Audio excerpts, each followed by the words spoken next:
if you're not a fellow FOSS historian like myself, most of you are probably vaguely aware of the origins of Firefox and Mozilla. So in 1993, there was a browser release called NCSA Mosaic. The lead developers of this project went on to start a company called Mosaic Communications Corporation, which was then renamed to Netscape Communications Corporation.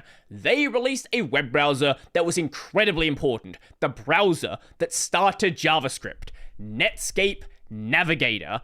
This was dominant on the internet for a fairly long time, a couple of years after being released in 1994. The problem is Internet Explorer released in 1995, and the market share for that started going like that, and Netscape kind of died, and no one really cares about it anymore.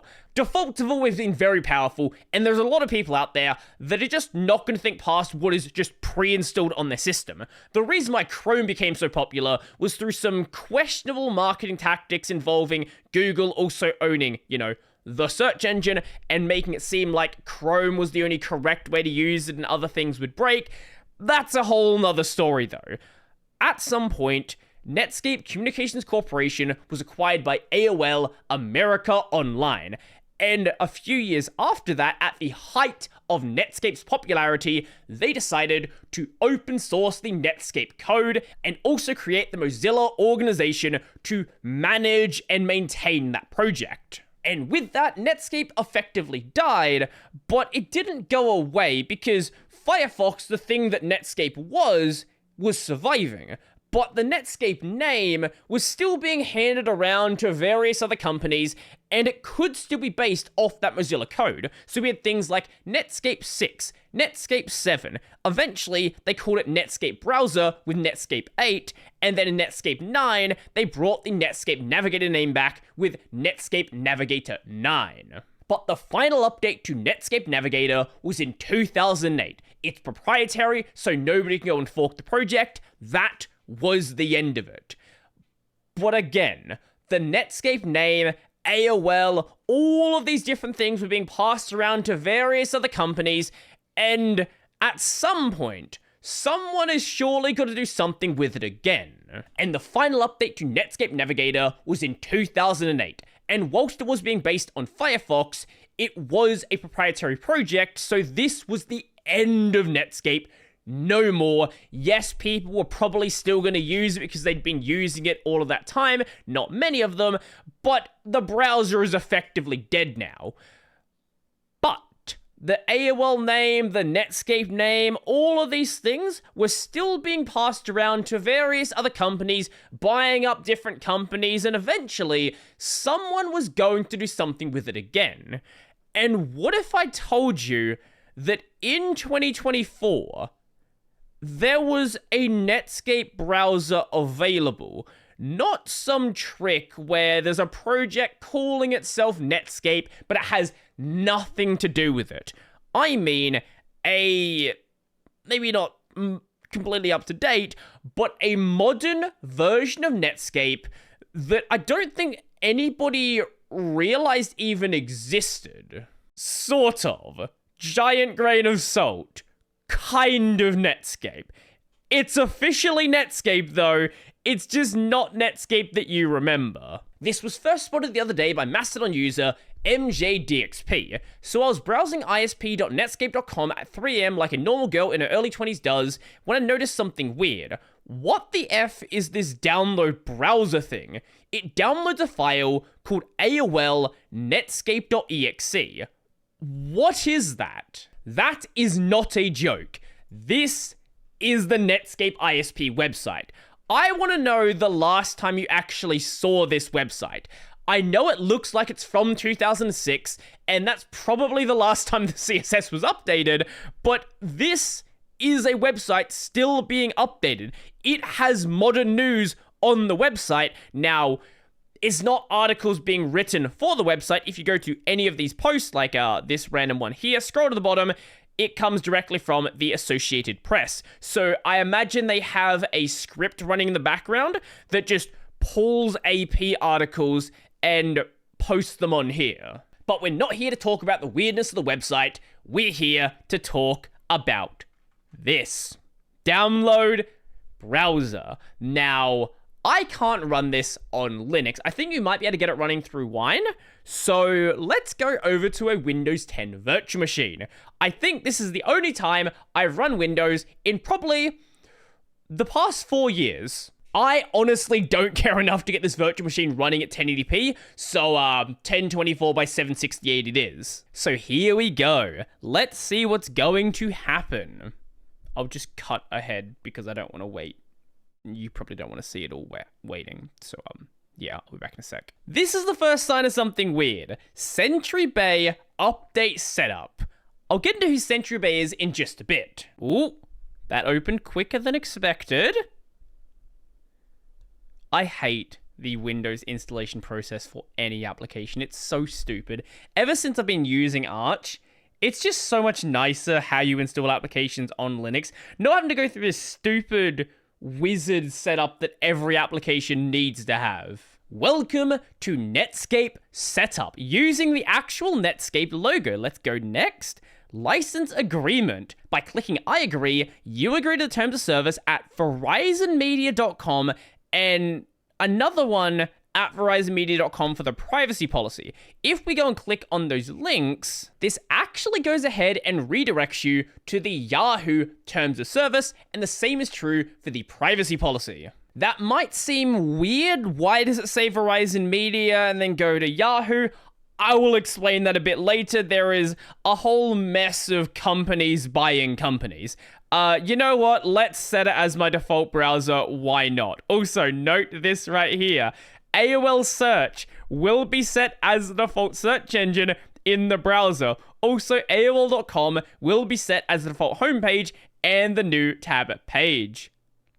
I'll cut back to when this is done. Welcome to the Netscape browser in 2024. Now, you might notice something odd about the browser.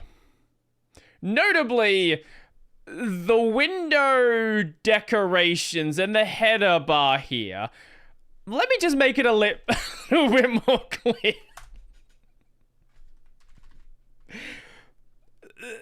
This is Chromium. Yes, Netscape, the browser that literally became the source code for Firefox. That Netscape is... Shut the hell up, Windows. That Netscape is now a Chromium fork. But not only just a Chromium fork, a really weird one where it's partially de-Googled. You can't log into a Google account like with the browser, but also the way their new tab works is really stupid. They didn't modify the new tab page. If we go into our extensions, the new tab page is an extension. Besides that, though, it's literally just Chromium on Windows. There's nothing else special about it. It is a boring, lightweight Chromium fork that is super boring that a lot of companies do, I guess just because they want a browser. Now we're back on Linux. The weird thing about this browser is where it's stored. So let's go into Vim just so I can zoom into this a bit more. Notice that link right there. sentrybay.com. So who is Sentry Bay? Well, they are securing employee and third-party workspaces. They appear to be like a consulting firm for just general development work and security work and stuff like that. It's not 100% certain they are the ones who developed the browser, but it's pretty likely. It is entirely possible they are just providing hosting. Now, if we go to the first part of that URL, to the AOL@sentrybay.com, this is just a landing page, a coming soon page. I don't know if anything's ever going to be done with this. It's just here. It just exists. But another interesting thing is if we take that download link and then replace the licenser with AOL, this takes us to another thing to download if it's going to load. Whenever. Here we go. Data Mask by AOL. People have tried to install this one, but it appears the files for it probably aren't being hosted properly anymore or just taken down entirely, and it just fails with an error. I think the strangest part of this is it's not something that has existed forever and it's just something people never knew about. This is new.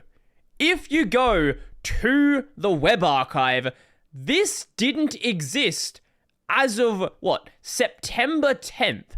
After September 10th, that's when the download link was there. But there's also the signatures attached to the files. For the actual browser itself, that is timestamped to September 7th, 2024, and for the actual installer, that's from 3 years prior, January 16th, 2021. And as you may have noticed there, these are signed by Sentry Bay Limited, so it's pretty likely they are the developers, but they don't mention ever actually making this, so it's kind of just piecing together the information that is actually available. Along with this, there was also a declaration of use filed to the USPTO on September 9th for Netscape's logo. So it appears that they want to start doing something with it, or maybe somebody at the company wanted to start doing something with it, and maybe they just never marketed it, or maybe they just wanted to put it there and say they were going to use it. It's so weird why this thing even exists. Now let's talk that whole thing with Verizon Media and the mention of Yahoo at the bottom of the Netscape website. I don't know if you spotted that one right here. Copyright 2024 Yahoo Inc. So, most people are probably aware of AOL purchasing Time Warner in 2001 before Netscape rapidly dropped in popularity and AOL purchasing Netscape wasn't exactly the best of investments. In 2009, AOL was spun off under new leadership before being acquired by Verizon Communications in 2015. In 2017, Verizon also purchased Yahoo and renamed it to Verizon Media in 2019. Now, Verizon realized that both of these were failing businesses, and I don't know why they had purchased them in that time period, so both of them were sold to private equity firm Apollo Global Management in May of 2021. And if you know anything about private equity, you probably know exactly where we are going with this. So they decided to spin out AOL again, this time though as a subsidiary of the new company Yahoo! Inc. in September of that same year. So I guess the idea is Yahoo has more name recognition than AOL does at this point. And the whole goal, as I said, of private equity is to milk the company for as much money as possible. And whilst the source code for Netscape was open source, I guess the Netscape IP was still owned by AOL, so eventually it made its way into this private equity firm, and they decided to try and make something from it, maybe to... I don't really know why, because it's a web browser, they're not making money directly from it. Maybe the idea is they can make a browser and then claim to have a certain number of customers, and then use that to, like, sell other things they have, or maybe they can say we revived Netscape, or I genuinely don't know what the end goal here is, why you would make a Netscape browser in 2024 that is just a basic Chromium fork. The only thing I can think of is somehow related to user numbers, which somehow converts into money through other things. But if you have your own theory, I would love to know. This is such a weird browser. Nobody knew about this a couple of days ago. It wasn't even mentioned on the Wikipedia article. If we look at the Wikipedia edit history, this point right here is the first mention is the very first mention of this being a thing that exists. And the only reason it was mentioned is because this random person was just digging through the Netscape website at 3 in the morning and noticed that apparently they still have a web browser. I'm glad you found this. This is so dumb. I don't know why it exists. I would love to know, but I'm happy to know it does. So, let me know your thoughts That's the wrong one. Down if you like the video, go and like the video. And if you really like the video and you want to become one of these amazing people over here, check out the Patreon, subscribe to LiberaPay, link in the description down below. That's going to be it for me, and do you run the Netscape browser? You probably don't. I wouldn't run it. It seems, I don't know, kind of fishy. Maybe it's fine though.